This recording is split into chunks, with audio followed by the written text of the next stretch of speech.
চারদিকে নীরবতা এবং শুধু বিরান ভূমি। যতদূর চোখ যায় শুধু গাছপালাই নিজেদের জায়গা নিরাপদ করে নিয়েছে, কারণ মানুষের জনসংখ্যা এখন নেই বললেই চলে। আসলে হোলস নামের একটি ভাইরাস ধীরে ধীরে সব মানুষকে ধ্বংস করে দেয়, কিন্তু একটি মেয়ে আছে যে এখনও বেঁচে থাকে এবং এই বিরান ভূমিতে নিজের জীবন পার করতে থাকে। যদিও সেও নিজের কাছের মানুষদের হারায় এবং প্রতিদিন শুধু নিজেকে কোনোভাবে শেষ করে দেওয়ার কথা ভাবতে থাকে, কিন্তু এমন কিছু একটা থাকে যা তাকে চিরতরে ঘুমিয়ে পড়া থেকে আটকে রাখে। আসলে বোরির স্বামী ভাইরাসে সংক্রমিত হয়ে যায়, তাই বাধ্য হয়ে তাকে নিজের হাতেই তাকে মেরে ফেলতে হয়। যদিও সে এমনটা করতে চায় না, কিন্তু কি আর করার, সে বাধ্য হয়ে যায়। আজ সে তাকে কবর দিয়ে দেয়।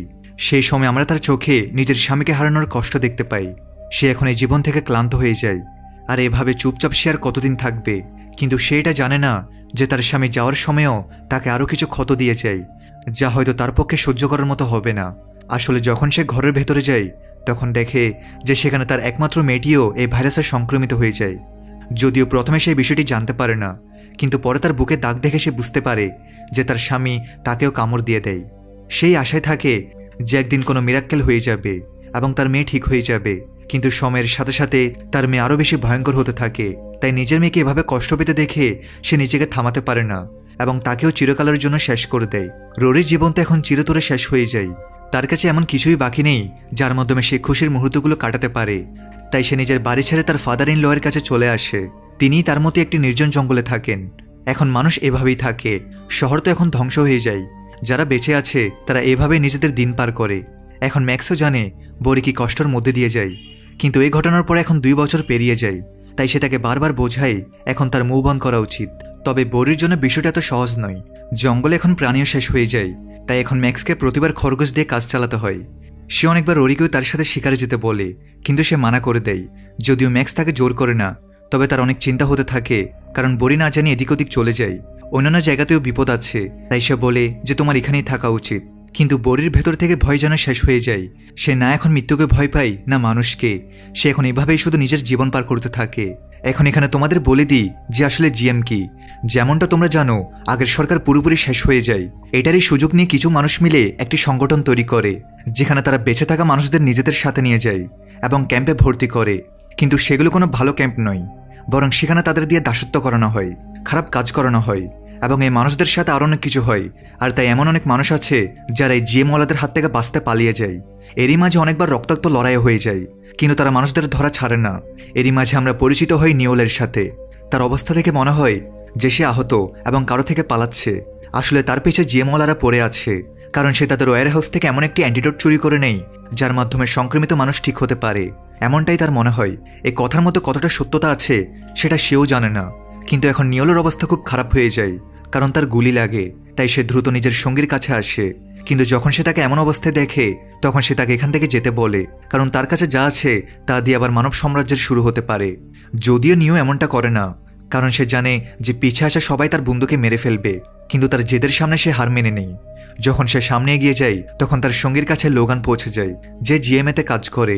সে অ্যান্টিডোট পাওয়ার জন্য এতটা মরিয়া থাকে যে কোনো লিমিট ক্রস করতে পারে।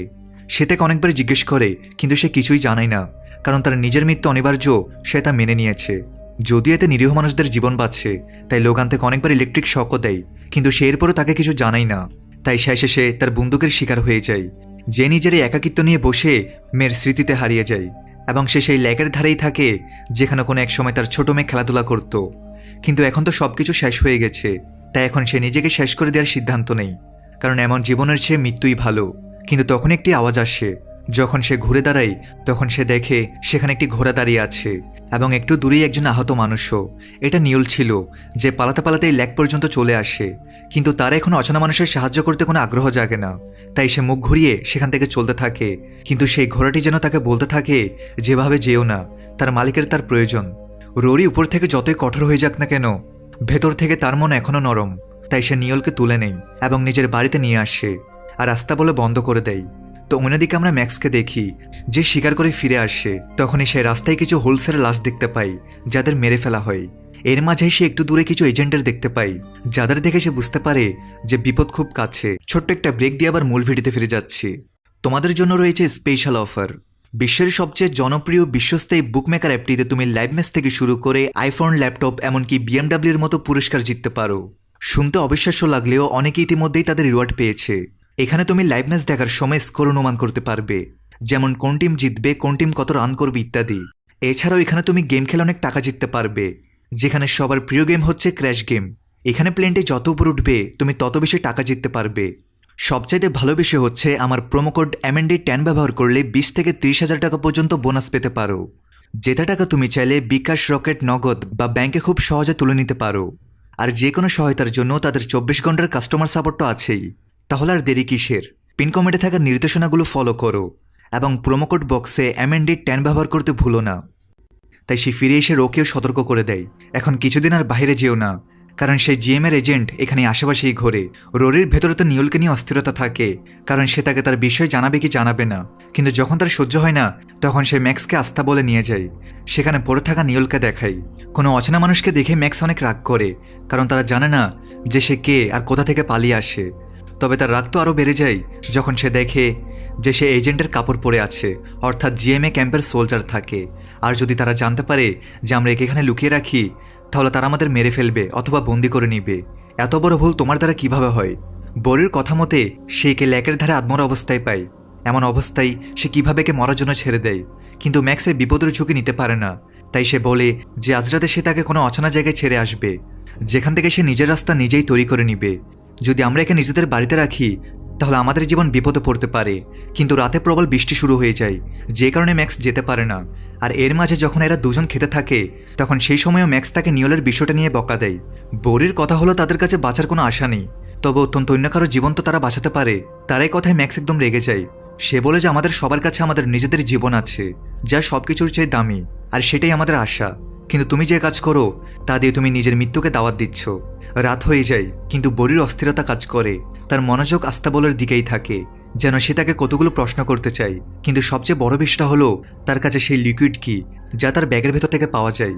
হ্যাঁ, বরি এখানে আসার পর তার ব্যাগ চেক করে নেই, যার মধ্যে সে অ্যান্টিডোট পায়, কিন্তু সেটা জানে না এটা কি জিনিস।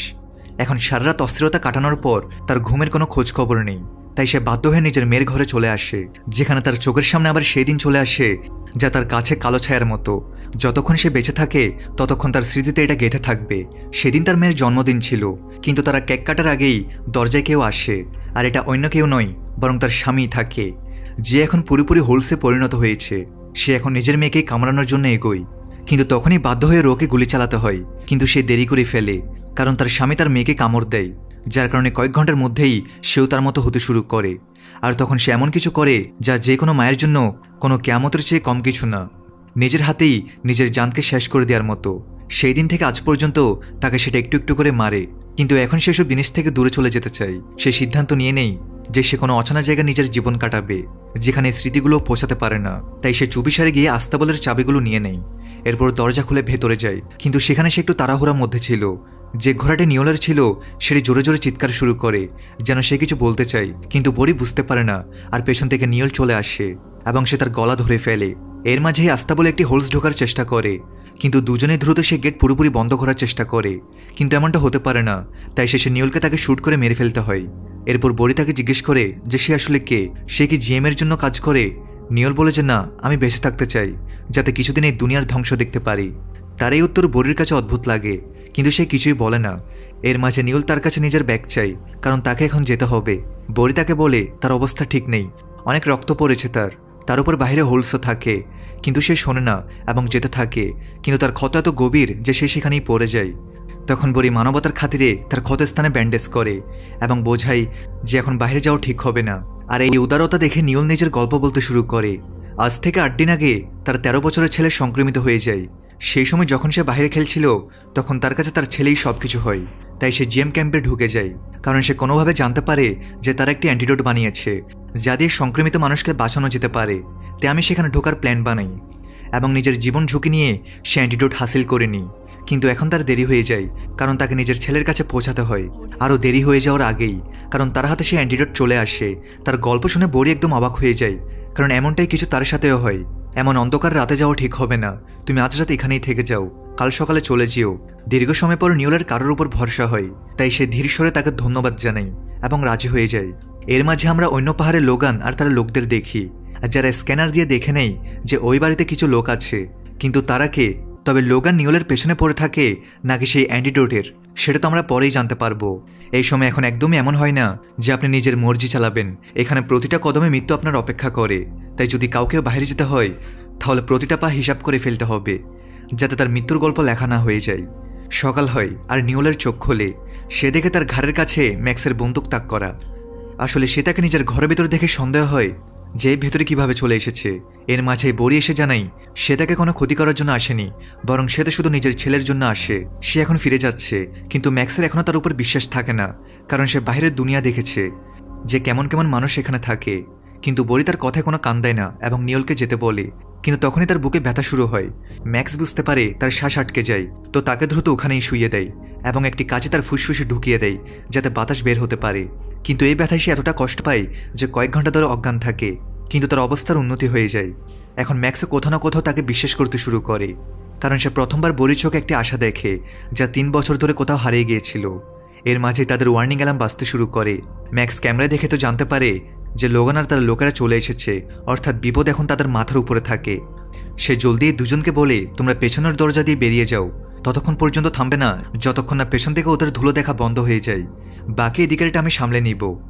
যদিও রো তাকেও নিজেদের সাথে নিয়ে যেতে চাই, কিন্তু সে নিজের বাড়ি ছেড়ে কোথাও যাবে না। সে রোকে জড়িয়ে ধরে এবং বলে এখন সেই তার আশা, আর এই আশা সে বজায় রাখবে। সে কোনো মিরাক্কেল করবে। তার জ্বর পরে সে অস্ত্রে সজ্জিত হয়ে বাইরে আসে। লোগানের সামনে তাকে দেখে সে বলে যে তোমার জায়গা এখানে নয়, বরং ক্যাম্পে। তার এই কথার সে খুব বেপরোয়াভাবে উত্তর দেয় যে সে স্বাধীন থাকতে পছন্দ করে, দাসত্ব করা বা দুঃখে দুঃখে বাঁচা নয়। এই কথা লোগানের পছন্দ হয় না। এর মাঝে লোকগুলোর কাছে আস্থা বলতে কিছু আওয়াজ আসে। এরা বুঝে যায় যে সেখানে তারা দুজন থাকে, কিন্তু তারা শ্যুট করার আগেই তারা দুজন ঘোড়া দিয়ে পালিয়ে যায়, কারণ এদিকে তো ম্যাক্স এদের উপর শ্যুট করা শুরু করে দেয় এবং ততক্ষণ শ্যুট করতে থাকে যতক্ষণ না তারা নিজের শরীর জবাব দিয়ে দেয়। যদিও শেষে সে ম্যাক্সের কাছেই চলে আসে, তখন সে একই প্রশ্ন আবার জিজ্ঞেস করে যে নিওল কোথায়। তবে সে কোনো উত্তর দেয় না, শুধু এটুকু বলে সে ধোঁকাবাজ নয়। লোগান তাকে কারেন্ট দিয়ে মেরে ফেলে এবং নিজের সঙ্গীকে বলে যে যাও গিয়ে তাকে খোঁজো। কিন্তু এখন তার সঙ্গীও তার পাগলামি থেকে ক্লান্ত হয়ে যায়, তাই সে ওখানেই বলে দেয় যে এখন সে তার সামনে যাবে না, যা ছিল সব এ পর্যন্তই। কিন্তু লোগানের মাথায় তো যেন ভূত চেপে বসে। সে যে কোনোভাবে তাদের খুঁজতে চায়, তাই সে একাই বেরিয়ে পড়ে তার খোঁজে। এর মাঝে আমরা এই দুজনকে দেখি যারা এখন পালাতে পালাতে জঙ্গলের বেশ গভীরে চলে আসে। কিন্তু এখন নিওল বোরের জীবন বিপদে ফেলতে পারে না, তাই সে তাকে বলে যে এখন তুমি ঘোড়া নিয়ে নিজের বাড়ি চলে যাও, আমি নিজের বাড়ি যাচ্ছি। কিছুক্ষণের মধ্যে অন্ধকার হয়ে যাবে, তাই এখন জিনিসপত্র আমাদের জন্য বেশ কঠিন হতে পারে। কিন্তু বড়ি পরিষ্কার মানা করে দেয়। সে নিজের চোখের সামনে নিজের মানুষদের হারিয়েছে, আর সে জানে এই বিষয়টা কতটা যন্ত্রণাদায়ক হয়, আর তাই সেটা চায় না যে নিওলে সে কষ্টের মধ্যে দিয়ে যাক। তাই সে তার সাথেই সামনে এগোবে। আর তখনই দূরে সে একটি গুলির আওয়াজ শুনতে পায়। লোগান এদের দেখে ফেলে। দুজনে ঘোড়া ছেড়ে সামনে এগিয়ে যায় এবং লুকিয়ে জঙ্গলের ভেতরের দিকে চলে যায়। কিন্তু নিওল বেশি দূর যেতে পারে না, যেমনটা আমরা জানি তার গুলি লেগেছে এবং তার উপর সকাল থেকে সে ক্ষুধার্ত। এই কারণে সে সেখানেই বসে যায় এবং সব দায়িত্ব বড়ির কাছে সঁপে দেয় এবং নিজের ব্যাগ তাকে দিয়ে জানাই যে এতে অ্যান্টিডোট থাকে, যা দিয়ে আমার মেয়ের জীবন বাঁচাতে পারবে। তুমি এতে ম্যাপ পাবে, যা দিয়ে তুমি আমার বাড়ি পর্যন্ত পৌঁছে যাবে। সেখানে আমার মা এবং আমার ছেলে আছে। রোরি জানে যে এখন সে আর বাঁচবে না, আর নিওলও জানে সে একজন ভরসাযোগ্য মানুষকে দায়িত্ব দিয়েছে যে তার এই সম্পূর্ণ কাজ অবশ্যই পূরণ করবে। নিজের শেষ নিঃশ্বাসেও সে এটুকু বলে যে তার মেয়ে অনেক ভাগ্যবান ছিল যে এমন সাহসী একজন মা পায়। রোরি সেখান থেকে পালিয়ে যায় এবং নিওল নিজের বাকি থাকা নিঃশ্বাসের সাহায্যে শেষবারের মতো লড়াই করে। সে অনেক সাহসিকতার সাথে লোগানের সাথে গোলাগুলি করে, কিন্তু শেষে সে ক্লান্ত হয়ে যায়। আর এতে হার নয়, বরং তার জয় হয়, কারণ সেখানে চারদিকে হোলসের দল চলে আসে যা এদের দুজনকে ঘিরে ফেলে। সে জানে তার গল্প তো এখানেই শেষ হয়ে যায়। ওদিকে রোরি অন্ধকারের মধ্যে কোনো মতে শুধু পালাতে থাকে, কিন্তু তখনই তাকে কিছু সংক্রমিত মানুষ ঘিরে ফেলে। তবে তার কাছে এদের থেকে বাঁচার একটা উপায় ছিল। সে নিজের শরীরে একটি লিকুইড মেখে নেয় যাতে কোনো গন্ধ না আসে। এই উপায় কাজ করে, কিন্তু বেশিক্ষণের জন্য নয়, কারণ যেমনই সে কিছুটা দূর যায় একজন সংক্রমিত তার উপর হামলা করে বসে। যদিও সে তাকে শেষ তো করে দেয়, কিন্তু সে তাকে ক্ষত দিয়ে দেয়, মানে পরিষ্কার যে সেও ইনফেক্টেড হয়ে যায়। কিন্তু এখনও সে তাদের আশেপাশেই দাঁড়িয়ে আছে। তবে এখন তারা তাকে কিছুই করে না, কারণ সেও এখন তাদের মতোই হয়ে যায়। রোরি জানে যে তার কাছে এখন কিছু মুহূর্ত বাকি থাকে। এর আগেই যেন সে পুরোপুরিভাবে বদলে না যায়, সে ওই কাজটা পুরো করবে। একদম সকাল সকাল সে নিওলের বাড়ি পৌঁছে যায়, যেখানে তার বৃদ্ধ মা বন্দুক নিয়ে বাইরে আসে। তিনি সেখানে নিজের ছেলের ব্যাগ দেখেন এবং সামনে দাঁড়িয়ে থাকা রোরিকে দেখে। আর এই অবস্থা দেখে তিনি তাকে জিজ্ঞেস করেন যে তার ছেলে কোথায়, কিন্তু সে কোনো উত্তর দেয় না। কিন্তু নিওলের মা রোরির চোখে সেই কষ্ট এবং এই নীরবতা দেখে বুঝতে পেরে যায় যে তার ছেলে আর নেই, কিন্তু সে নিজের কথা রেখেছে। শেষে আমরা রোরিকে নদীর তীরে বসে থাকতে দেখি। সে নিজের সাথে কথা বলতে থাকে যে সৃষ্টিকর্তা আমাদের ছেড়ে দিয়েছে, কারণ আমরা সবাই এখন গড হওয়ার চেষ্টায় লেগে যাই এবং মানবতা ভুলে যাই। এটুকু বলে সে নিজেকে মেরে ফেলে, আর নিজের শেষ সময়ে তার চেহারায় কোনো আক্ষেপ থাকে না। নিজের মেয়েকে সে বাঁচাতে পারেনি, কিন্তু অন্য কারো মেয়েকে তো সে বাঁচিয়ে নিয়েছে, আর এই জিনিসটার শান্তি তাকে মরতে সাহায্য করে। আর এখানেই এ গল্পের সমাপ্তি ঘটে।